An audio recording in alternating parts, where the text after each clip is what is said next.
John 15. I am the true vine, and my Father is the vine. He cuts off every branch in me that bears no fruit, while every branch that does bear fruit he prunes so that it will be even more fruitful. You are already clean because of the word I've spoken to you. Remain in me, and I will remain in you. No branch can bear fruit by itself. It must remain in the vine. Neither can you bear fruit unless you remain in me. I am the vine. You are the branches. If a man remains in me and I in him, he will bear much fruit. Apart from me, you can do nothing.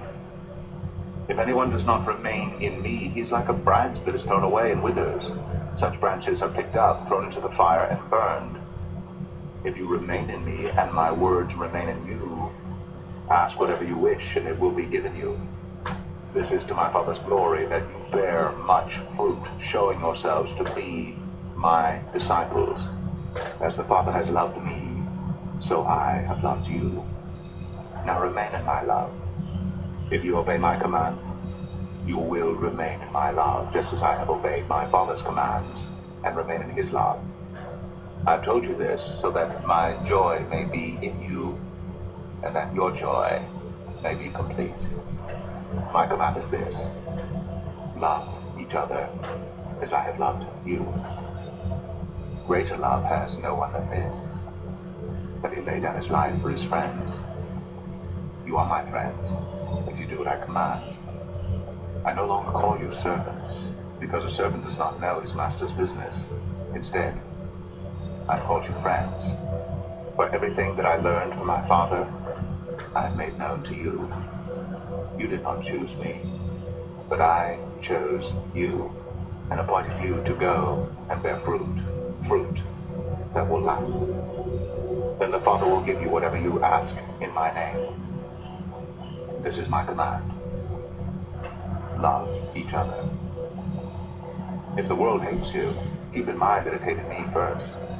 If you belong to the world, it would love you as its own. As it is, you do not belong to the world, but I have chosen you out of the world. That is why the world hates you. Remember the words I spoke to you: no servant is greater than his master. If they persecuted me, they will persecute you also. If they obeyed my teaching, they will obey yours also. They will treat you this way because of my name, for they do not know the one who sent me. If I had not come and spoken to them, they would not be guilty of sin. Now, however, they have no excuse for their sin. He who hates me hates my Father as well. If I had not done among them what no one else did, they would not be guilty of sin. But now they have seen these miracles, and yet they have hated both me and my Father. But this is to fulfill what is written in their law: they hated me without reason.